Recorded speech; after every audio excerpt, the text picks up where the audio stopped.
Bueno, pero ahora sí, vamos, una de las cosas que verdaderamente este foro es una demostración más de que acá es verdad lo que se pone de manifiesto una vez más, que es cierto lo que siempre dijo el comandante Chávez, esa unidad cívico-militar se pone hoy de manifiesto aquí con el general en jefe Vladimir Padrino López.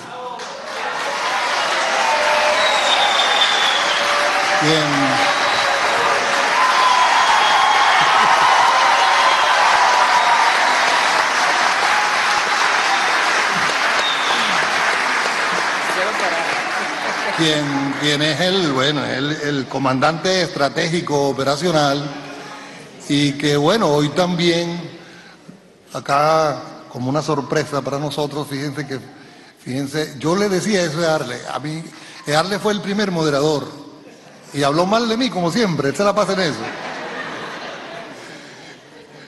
Pero yo le dije, claro, pero tú vas a ver que a mí de repente me sorprenden, ¿no? Y verdaderamente que es grato entonces presentar al general Vladimir Padrino López, quien nos va a hablar acerca de la guerra de cuarta generación. Tiene la palabra el general. Gracias. Bueno, yo no sé quién está más emocionado, si ustedes o yo. Muchas gracias por la invitación a nuestra querida ministra, amiga Delcy, a quien aprecio mucho, a quien apreciamos mucho desde la Fuerza Armada Nacional Bolivariana. Y sí, estoy seguro que sí, desde el pueblo también. Agradecerle su invitación a estos espacios, que son espacios de construcción revolucionaria, intelectual, de pensamiento, de crítica, de autocrítica y también de acción. O sea, que son espacios maravillosos, pues, para construir caminos de patria, caminos de la Venezuela bolivariana, con escritores, intelectuales, periodistas de todo el mundo, y bueno, con esta maravillosa audiencia que tenemos aquí al frente. Y bueno, y sus saludos y sus aplausos y su recibimiento los tomo no para mí, sino para todos los soldados y soldadas de la patria que están distribuidos a lo largo y ancho de la geografía nacional. Como nos los indica nuestra Constitución bolivariana, en nuestros espacios marítimos, en nuestros espacios aéreos, en nuestros espacios continentales, siempre garantizando lo que está escrito en el Plan de la Patria, en ese primer objetivo histórico, la independencia nacional que fue reconquistada después de 200 años por nuestro comandante Hugo Chávez.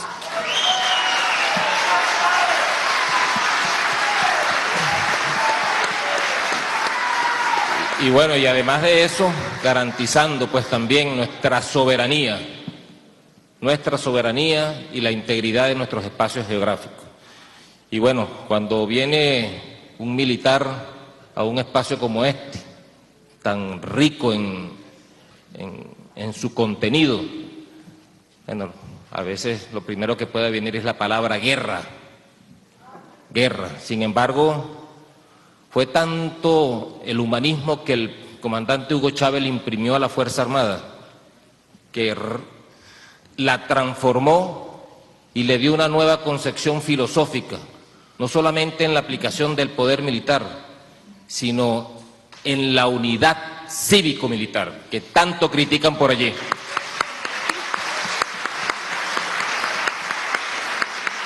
Y esa unidad cívico-militar es realmente nuestra fortaleza mayor.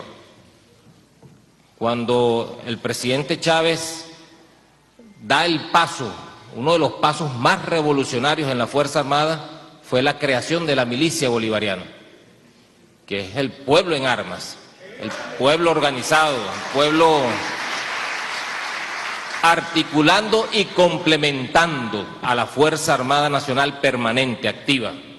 Ese es uno de los pasos más revolucionarios que nuestro presidente Hugo Chávez, y que bueno, hemos visto también a nuestro comandante en jefe, Nicolás Maduro, cómo ha venido impulsando el tema, ahora con las comunas, el tema de las milicias, pues es un tema fundamental para la defensa de la nación,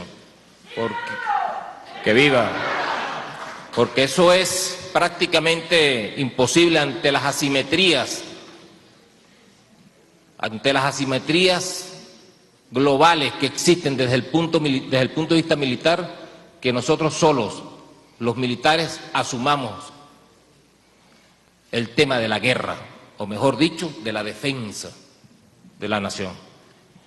Y por eso el presidente Chávez tuvo la visión, como siempre, visionario, de construir un nuevo modelo militar, una nueva concepción estratégica para la defensa integral, no militar solamente, integral de la nación.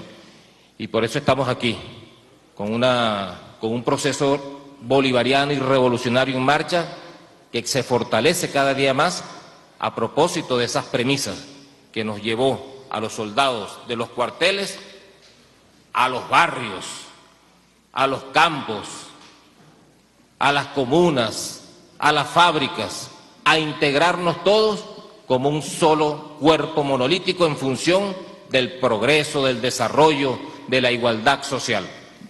Esa fue la visión y bueno, venimos a hablar precisamente de uno de los temas que siempre manejamos, pues, los militares, el tema de la guerra, pero no es la guerra aquella concebida por la paz de Westfalia en 1684, ya en Westfalia, donde se le dio al Estado la preeminencia del uso y de la aplicación del poder militar.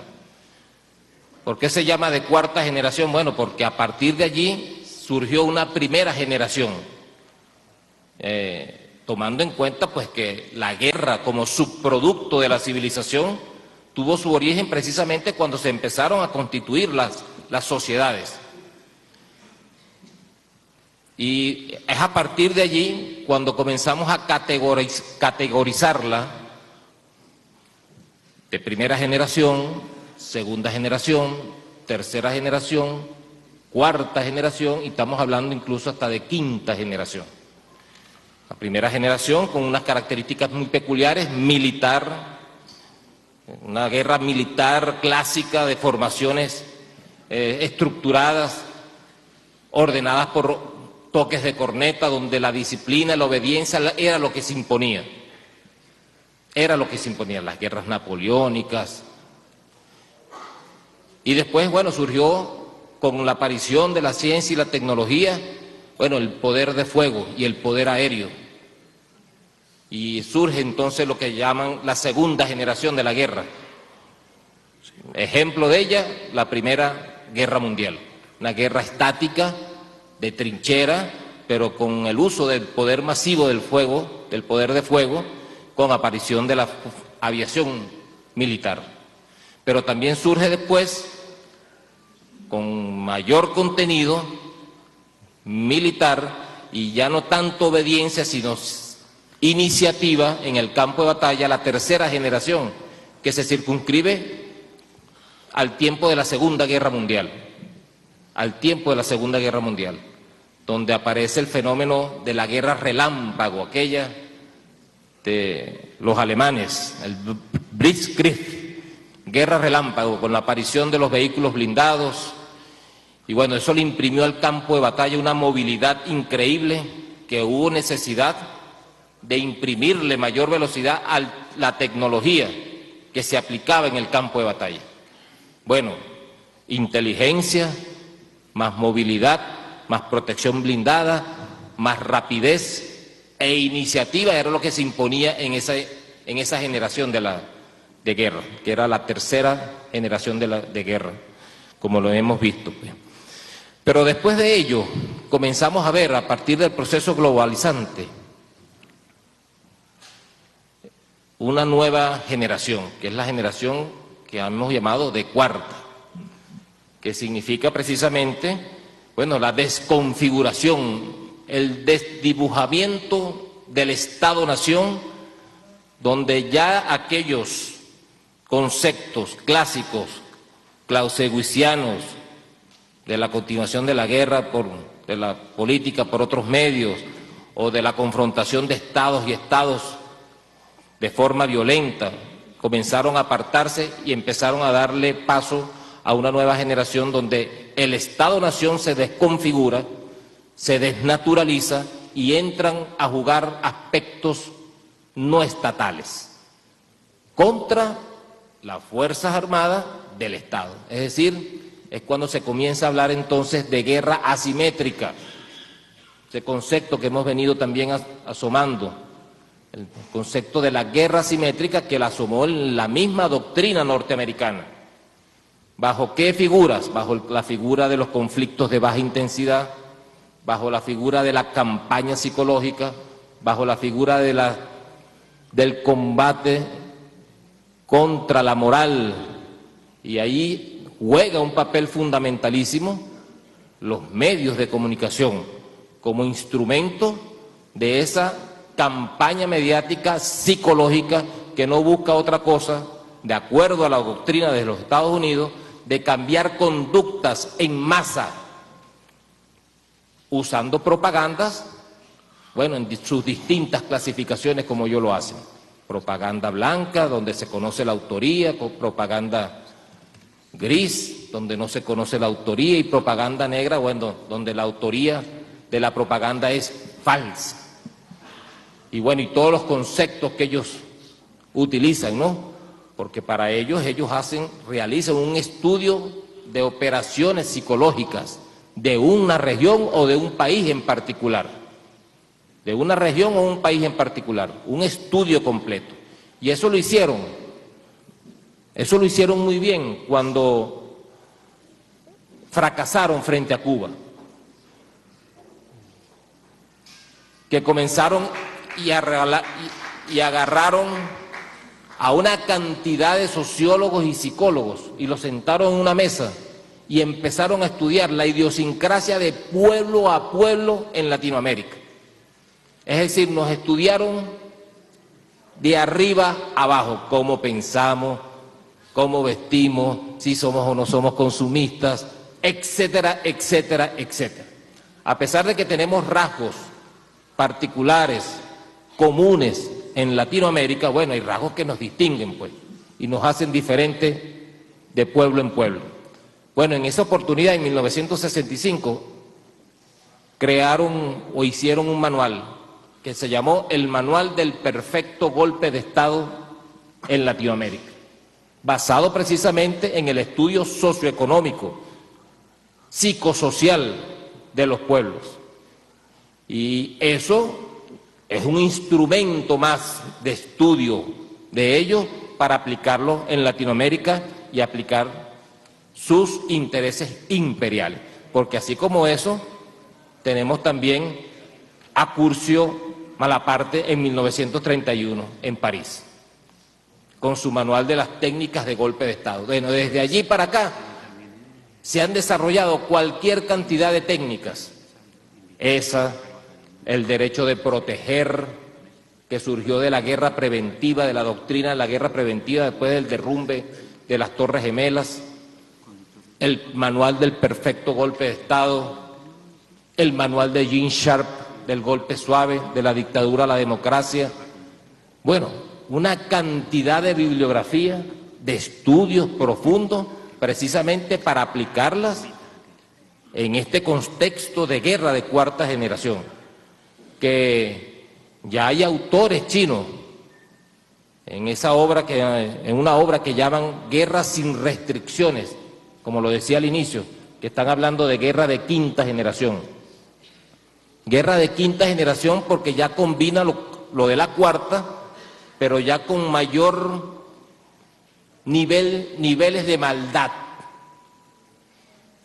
Y quiero decir con esto, bueno, que lo que buscan es precisamente el rostro del contrabando, del mercenariato, del sicariato, del socavamiento de la moral de nuestra juventud. Fíjense el problema que nosotros tenemos en frontera con el paramilitarismo.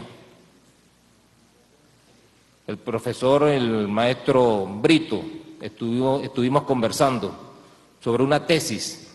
Fíjense las ironías, ¿no?, y el juego de las cosas.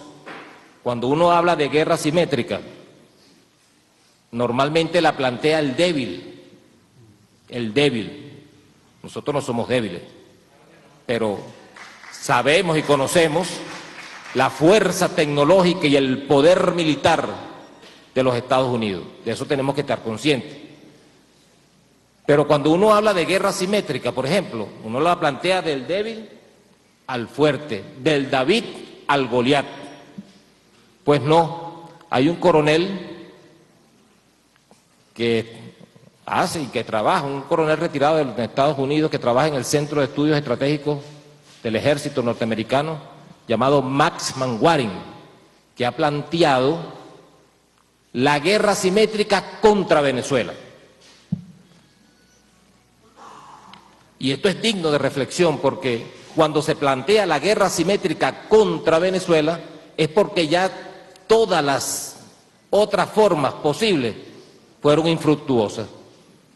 Recordemos los niveles de intensidad de la guerra de cuarta generación que ha sido aplicada sobre Venezuela.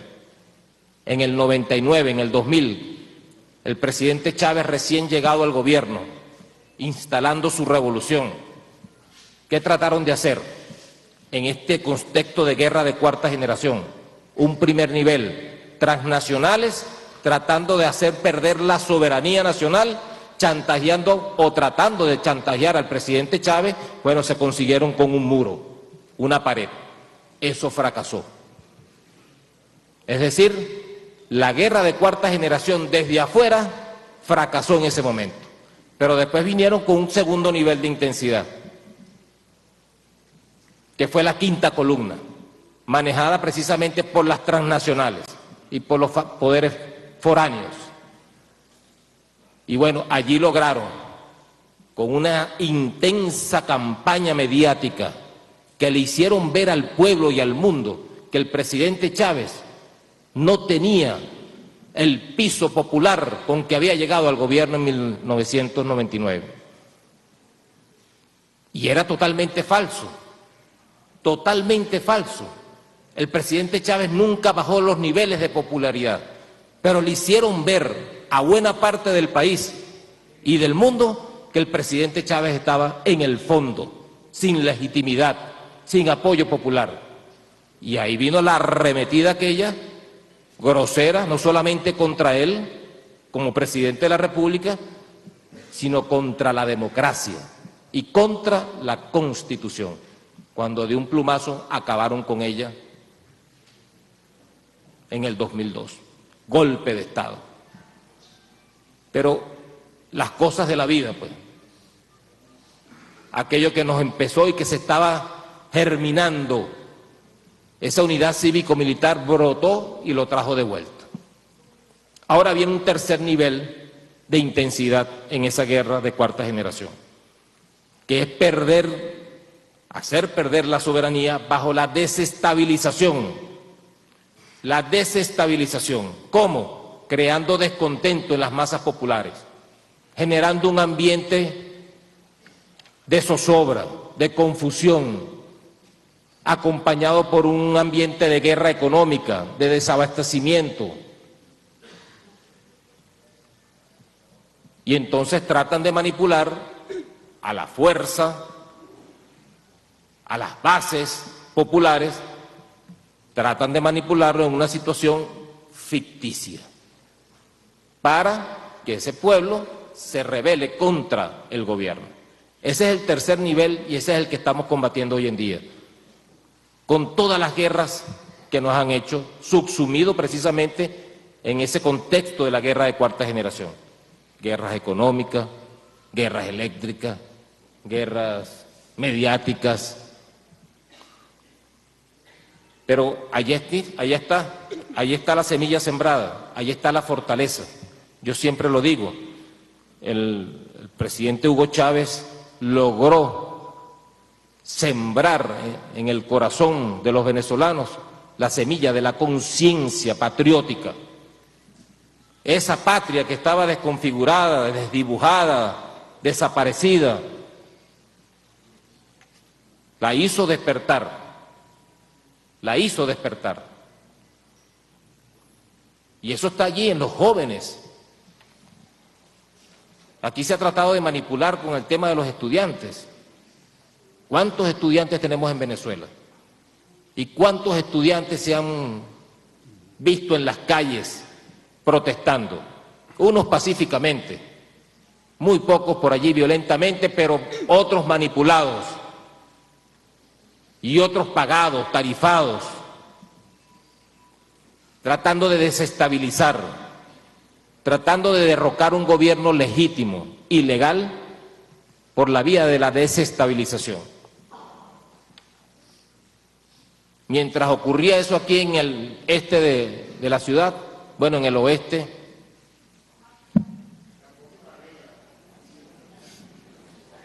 ni se sabía lo que ocurría por allá, ni se sabía.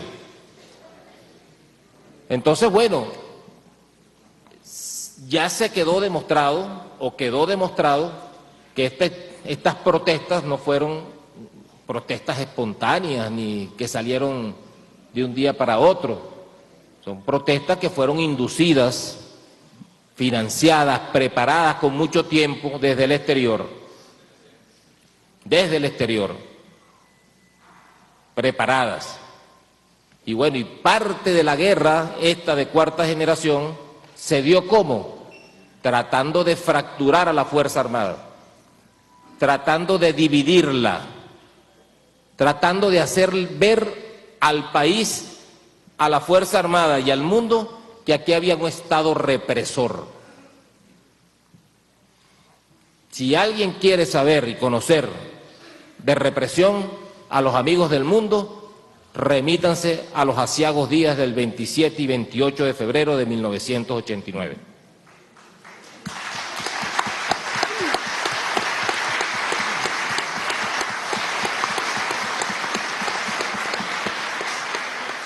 Porque si algo realmente se dio en Venezuela, fue precisamente una revolución en su Fuerza Armada. Una Fuerza Armada que puso al hombre en el centro del juego. La hizo más humanista, no más débil, todo lo contrario, la fortaleció. Y cuando digo fortalecerla no me estoy refiriendo únicamente a su equipamiento.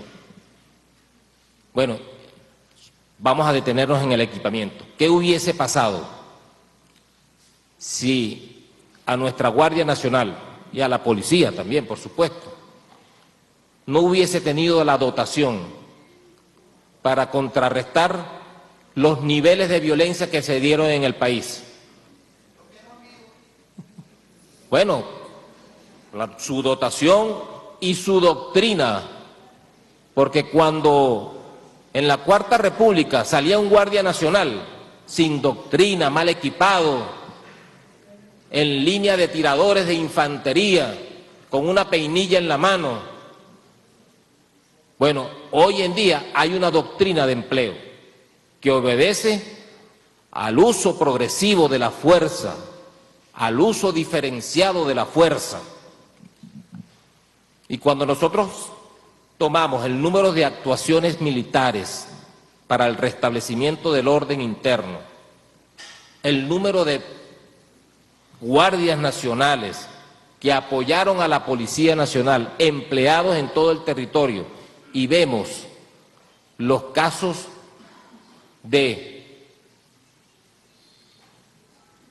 que atentan contra los derechos humanos, es ínfimo. Solamente 2 guardias nacionales se le puede atribuir uno de los 42 muertos que tenemos, de los lamentables fallecidos que tenemos, producto de la violencia política irresponsable que desataron en las calles de Venezuela. Una sola, Geraldine Moreno, en Carabobo. Allí están los 2 guardias nacionales, bueno, a orden de la Fiscalía. Esto es un Estado responsable, respetuoso de los derechos humanos.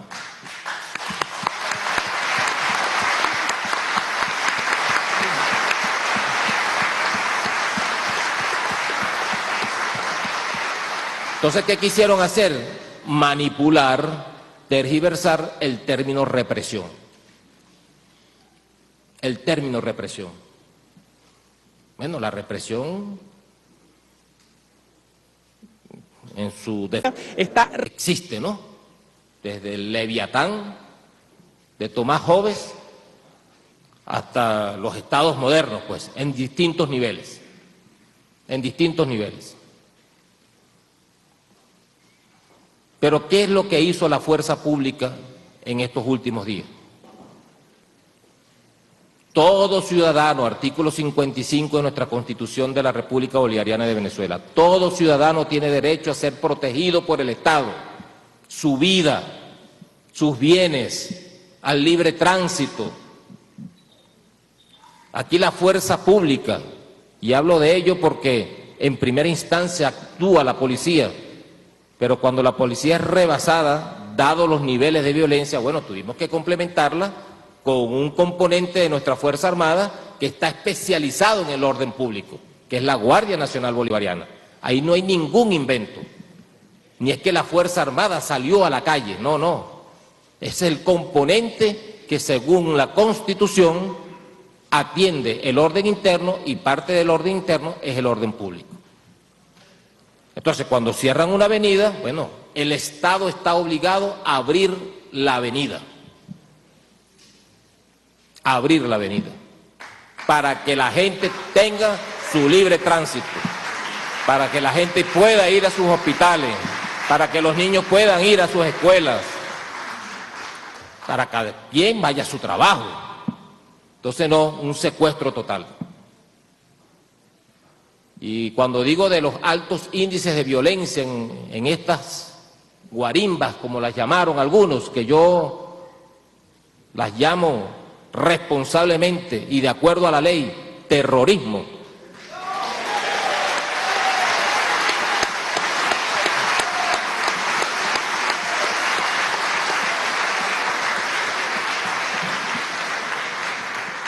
Cuando esos eventos se dieron en la calle, bueno, llegaron a altísimos niveles, 42 fallecidos que lloramos en el alma, civiles y militares. 60% de ellos fallecidos por armas de fuego. Más de 100 armas incautadas en los propios focos de violencia, más las visitas domiciliarias, donde se dieron los muertos. Más de 100, más de 50 paramilitares extranjeros ubicados allí en los focos violentos. ¿Ustedes saben cuántos impactos de bala hemos contabilizado nosotros en nuestros vehículos blindados de orden público? Más de 500 impactos de bala. Solamente en Mérida, un vehículo de estos nuevos, de nuestro nuevo equipamiento blindado, de protección blindada, tiene 86 impactos. Y no es que son impactos dispersos, no. Son impactos a los visores, por donde uno observa. Es decir, con una insurgencia ya armada, pues, como ya tanto lo ha anunciado mi comandante en jefe Nicolás Maduro. Estábamos transitando ya a un estadio de insurgencia armada. Armas incautadas, más del 60% de los fallecidos por armas de fuego, individuos de otras nacionalidades, paramilitares, sembrados en las drogas, y bueno, y pare usted de contar todo lo demás que ya todos conocemos. Bueno, entonces, ese término de la represión fue completamente manipulado. Hicieron verle al mundo que la Fuerza Armada Nacional Bolivariana estaba acabando con los estudiantes. Y por las redes sociales circulaban fotografías de tanques disparando contra urbanizaciones. Hasta mi familia pues me llamaba, mira, tú estás permitiendo esto, tanques disparando contra la uranio. No, chicos, estos son montajes, son fotos, como lo ha dicho Delcy, traídas de otras partes del mundo. Desembarco de tropas de otros países en nuestras bases aéreas, fotografías, dándole la vuelta al mundo.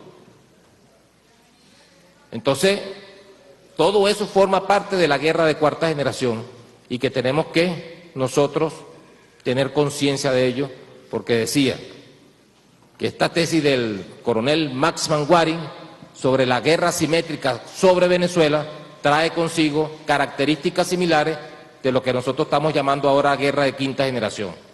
El paramilitarismo acabando con la moral de nuestra juventud,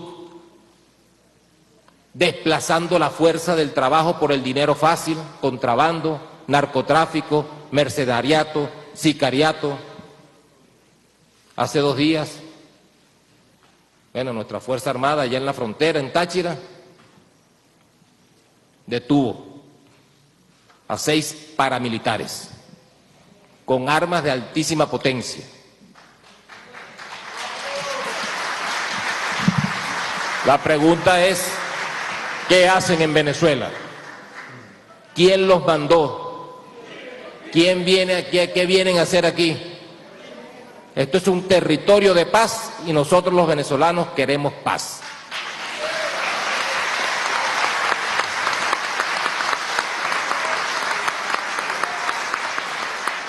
Así pues que nos hemos paseado por todas las generaciones muy sucintamente y por eso es que hablamos de guerra de cuarta generación, estamos sumidos en ella, tenemos que hacerle frente. Una de nuestras principales fortalezas es la conciencia de nuestro pueblo y la conciencia de nuestra Fuerza Armada, ahora unidos más que nunca para que no nos arrebaten lo que más queremos: la paz, nuestra patria y nuestros hijos, las futuras generaciones.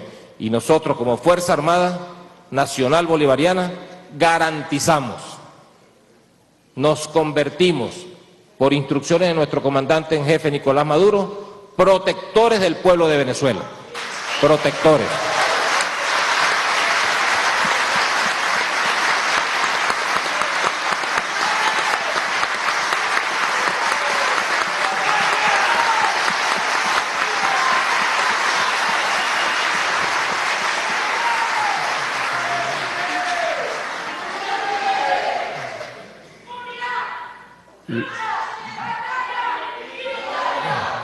Ese es el mandato de nuestro comandante Hugo Chávez. Bueno, muchísimas gracias por su atención y que viva Venezuela.